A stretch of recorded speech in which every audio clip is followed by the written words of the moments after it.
Audrey Crespo-Mara, vous recevez l'essayiste Éric Zemmour. Bonjour à tous, bonjour Éric Zemmour. Bonjour. Vous publiez Un quinquennat pour rien chez Albin Michel, c'est le recueil de vos chroniques sur RTL, et vous signez une préface d'une 50aine de pages, La France au défi de l'islam. On va en parler, elle soulève la polémique, tout autant que vos passages télé. Le CSA a reçu plus de 700 plaintes après vos propos dans C'est à vous sur France 5. Une phrase a notamment choqué, donner un prénom qui n'est pas français à son enfant, c'est vouloir transformer la France en un pays de plus en plus musulman.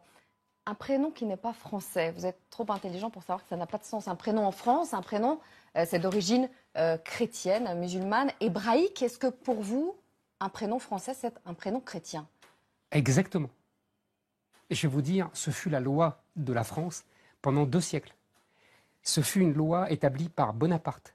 Vous savez, on disait l'an 11, donc ça doit être 1799, 1800. Et 1801, et ça a été établi une loi, c'est une loi qui est restée, on devait trouver des prénoms dans le calendrier des saints chrétiens. Et cette loi, elle est restée dans la Troisième République, sous le général de Gaulle, jusqu'à même Mitterrand. Elle a été abolie en 1993. Je ne vois pas pourquoi on ne rétablirait pas cette loi. Je pense que c'est une loi qui fait l'unité du pays et qui oblige les nouveaux arrivants, je sais, j'en suis, hein, donc je connais cette règle. Mes ancêtres furent des nouveaux arrivants. Ils ont respecté cette loi. Ils ont donné des prénoms français, comme on dit, c'est-à-dire du calendrier chrétien à leurs enfants. Ils n'étaient pas chrétiens. Est-ce que vous estimez, pour autant, que Rachida Dati, Zinedine Zidane, Jamel Debbouze, Omar Sy sont moins français que vous, que ces gens-là sont moins français que vous? Vous savez, il y a le grand sociologue Philippe Diribarne dit il y a 2 corps. Il y a le corps politique et le corps social. Le corps politique, c'est-à-dire juridico-politique, évidemment qu'ils sont aussi français que moi. Ils ont une carte d'identité, ils sont français, ils ont la nationalité française, ils sont français comme vous, comme moi. Il n'y a pas de différence, heureusement. Bon. Mais en revanche, pour le corps social, c'est-à-dire pour comment ils sont reçus par la population, par le peuple qui est là depuis 1000 ans. Alors oui, ils sont moins français que moi parce que moi, mes parents, et je les en bénis, ont fait l'effort de me donner un prénom dans le calendrier, comme on disait, c'est-à-dire français. Vous savez, pour vous citer Zinedine Zidane, c'est très intéressant. Il y a eu 3 grands joueurs dans l'histoire du foot français qui sont tous issus de l'immigration. Il y a eu Raymond Kopa, qui venait de l'immigration polonaise.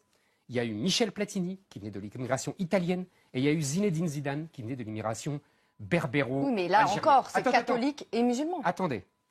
Oui, mais alors il y a et Raymond alors, Kopa. on n'a pas le droit, dans le prénom d'un enfant, de vouloir aussi montrer son identité qui est multiple. Mais madame, on a son nom pour ça. On a son nom. Et ça je ne demande pas d'enlever le nom. Et le prénom Et le prénom, justement, c'est la France. C'est la volonté d'inscrire son enfant, non pas dans le passé de ses racines, mais dans le futur de la France. Et donc pardonnez-moi, de respecter l'histoire de France. C'est-à-dire de prendre des héros de l'histoire de France. Parce que qu'est-ce que s'assimiler à la France? C'est s'imprégner des héros de l'histoire de France. Vous savez, Raymond Aron, qui était juif, disait « Qu'est-ce que s'assimiler à la France? C'est pleurer davantage sur les défaites de Napoléon que sur la destruction du temple de Jérusalem. » Eh bien, ça vaut pour tous. Il n'y a aucune raison que les autres ne respectent pas ce qu'ont respecté les précédents. Est-ce que vous êtes pour autant d'accord avec Robert Ménard, qui était ici il y a une semaine, qui m'expliquait qu'être français, c'est être catholique et blanc? Mais non. Je ne sais pas ce qu'il a dit. Vous n'allez pas jusque-là. Non, je ne sais pas ce qu'il a dit exactement, sa phrase exacte. Moi, je me réfère toujours à la phrase du général de Gaulle, vous savez, la célèbre phrase du général de Gaulle qu'il faut citer entièrement. Mais il est mort depuis un moment, le général de Gaulle. Tout le monde le cite en ce moment, de l'extrême droite à la gauche. Mais cette phrase, il faut la citer entièrement. Il faut la citer entièrement. Il disait « Il est bon qu'il y ait des Français bruns, noirs et jaunes. » Vous voyez?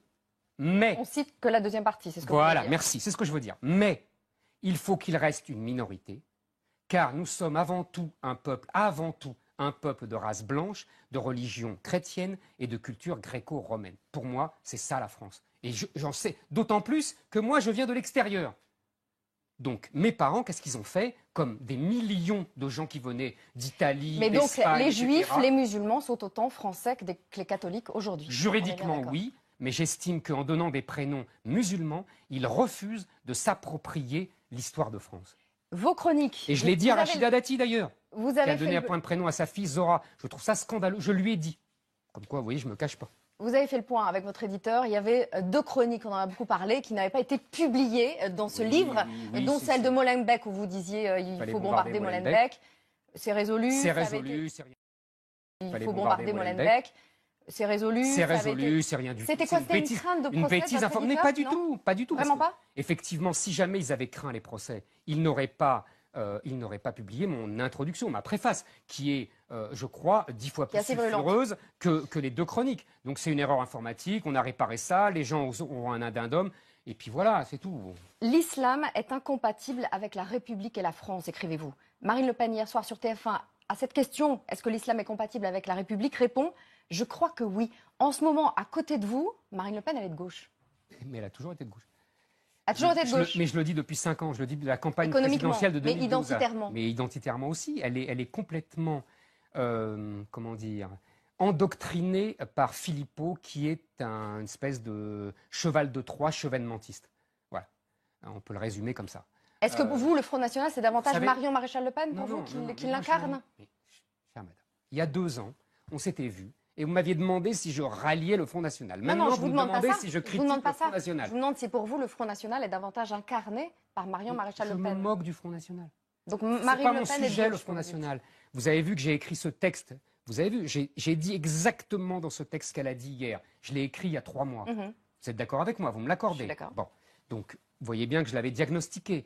Mais ce n'est pas mon sujet. Je suis dans le diagnostic, je ne suis pas dans l'opération partisane. Mais vous parlez effectivement de Florian Philippot et de son élève docile, Marine Le Pen. Vous en parlez clairement. C'est la réalité. Je crois qu'elle se trompe de combat. Je crois qu'elle a 25 ans de retard. Le combat de la souveraineté, qui est légitime. Je l'ai moi-même combattu en 92. Elle était encore jeune. Donc le combat de Maastricht, le combat de Chevènement, de Séguin, de Pasqua, de son père. Voilà, c'était le combat pour la souveraineté. Il n'est pas méprisable, au contraire, il est indispensable. Sauf que, comme je le dis dans mon texte, une république islamique française pourrait être souveraine, mais ce ne serait plus la France. Vous ne voyez pas de différence entre l'islam et l'islamisme? Est-ce que vous voyez des millions de musulmans qui ont envie d'égorger des millions de catholiques en France? Alors, vous ne faites pas de différence entre l'islam et l'islamisme? Je ne fais aucune différence entre l'islam et l'islamisme, tout simplement parce qu'il n'y en a pas. Donc vous estimez qu'il y a des millions de musulmans qui veulent égorger des millions de catholiques, si on vous suit, non? Non. Attendez. Ne mélangez pas tout. Ne mélangez pas le dogme et les gens. Les gens n'appliquent pas forcément tous le dogme, mais le dogme existe. Les catholiques ne sont pas tous des moines qui se retirent dans des monastères, mais le dogme existe. Hein. Donc les musulmans ne font pas tous le djihad, mais le djihad existe et c'est un élément essentiel de l'islam. Et l'islam est un dogme, c'est une loi, c'est plus qu'une religion. Si vous voulez, Rémi Brague explique très bien que tous les Français, qu'ils soient catholiques ou pas catholiques ou bouffeurs de curé, ont en tête comme schéma majeur de la religion la chrétienté, le christianisme. Or, l'islam n'est pas le christianisme.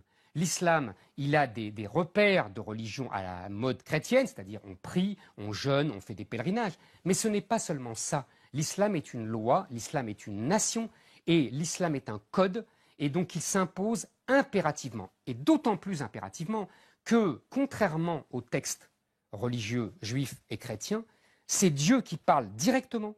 Et le texte est considéré comme incréé, c'est la grande polémique qui dure depuis 1000 ans dans l'islam, c'est-à-dire que c'est Dieu qui parle directement, on ne peut pas l'interpréter, car ce ne sont pas des hommes qui parlent. Ce n'est pas Moïse, ce n'est pas Jésus, ce n'est pas Saint Paul, ce n'est pas les évangélistes. Non, on ne peut pas interpréter ça, c'est Dieu qui parle directement. Il y a en France des centaines de Saint-Denis et de Molenbeek, écrivez-vous. Vous prétendez que l'armée française, avec l'aide des services de l'armée israélienne, est prête, en gros, à faire le nettoyage dans les quartiers. Ça s'appellerait l'opération Ronce. Vous dites que c'est une source très proche de l'état-major qui vous a confié ça? C'est ça? Quand? Il y a 6 mois. Non, mais quand ça aurait lieu, cette opération? Il n'y a pas de date. C'est les politiques qui décident ça. Les militaires appliquent ce que les politiques disent. Et simplement, les militaires, ils doivent être prêts. Elle est prête. Les militaires doivent être prêts. Et eux me disent qu'ils sont prêts. Mais évidemment qu'ils attendent des ordres du politique. Ça peut ne jamais arriver. Pour aller sur le quinquennat, on a l'impression que vous êtes quand même obsédé par l'islam. Vous citez le mot islam plus de 300 fois, 307 fois exactement. Mais excusez-moi, c'est moi qui suis obsédé par l'islam ou c'est l'islam qui tue en France depuis 2 ans? Est-ce que c'est moi qui tue? C'est les djihadistes Attendez. Ils tuent au cri de quoi? Au cri de qui? Ils disent Bouddha est grand, ils disent Audrey est magnifique, il faut tuer. Ils disent Éric Zemmour est méchant, il faut tuer. Non, ils disent Allah ou Akbar. Allah ou Akbar, ça veut dire Est-ce que Dieu pour est autant grand. ils disent la vérité? Est-ce que pour autant on doit estimer qu'ils sont Mais ce censés? sont des musulmans. Est-ce qu'ils sont censés? Ils sont Vous avez des millions de musulmans en France qui disent ces gens-là ne sont pas musulmans. Mais ils savent Bonne- très bien que c'est faux. Vous savez, arrêtez d'essayer de m'opposer aux musulmans. Je vais vous dire quelque chose. Les musulmans, ils savent très bien que ce que je dis est vrai.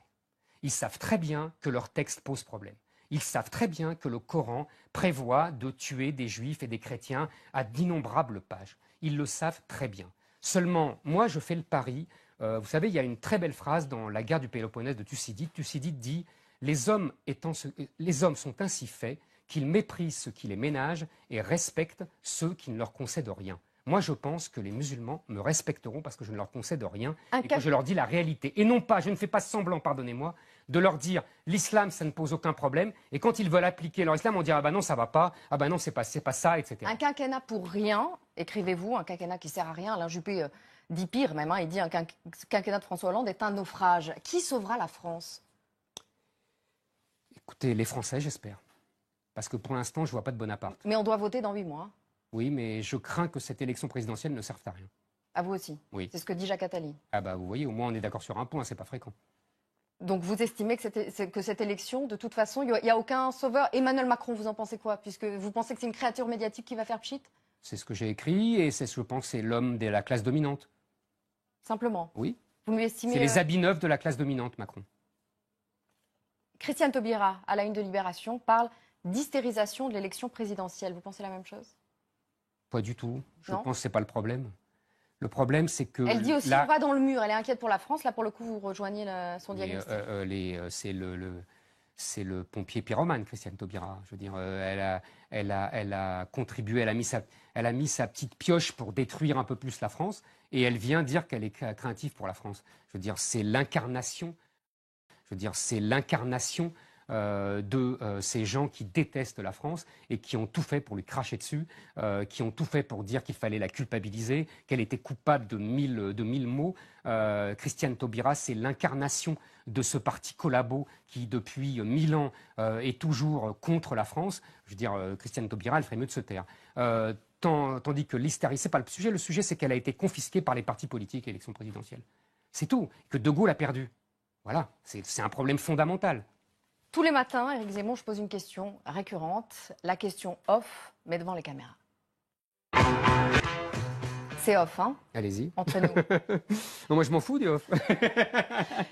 Qu'est-ce qu'ils vous ont fait, les musulmans, pour que vous leur en vouliez à ce point-là, Éric Zemmour? C'est en tout cas leur impression, leur sensation, avec vos propos. Je vous ai déjà répondu. Je viens de vous répondre. Je ne leur en veux absolument pas. J'ai aucune haine pour les musulmans. Mes ancêtres ont vécu avec eux pendant des siècles. La guerre d'Algérie a eu lieu entre-temps. Mais bien sûr, la guerre d'Algérie a eu lieu entre-temps et on n'était pas dans le même camp. Moi, mes ancêtres ont choisi la France. Vous m'excuserez. Et je les bénis, encore une fois. Et je bénis la France de nous avoir colonisés. Vous voyez, moi, je ne suis pas dans la revanche. Au contraire, je suis dans le remerciement. Mais je n'ai absolument aucune haine pour les musulmans. Donc c'est aujourd'hui la fête de l'Aïd. Vous leur souhaitez bonne fête à tous. Mais évidemment, c'est pas le sujet, c'est pas mon sujet, vous savez. Mon sujet, c'est qu'il y a un problème. Vous avez cité la guerre d'Algérie, nous sommes dans la revanche de la guerre d'Algérie. C'est-à-dire que le colonisateur, ce n'est plus le français. Aujourd'hui, c'est celui qui vient du Sud et qui a des comportements colonisateurs. Parce que ne pas respecter la culture de la société qui vous accueille, c'est être un colonisateur. Merci Éric Zemmour.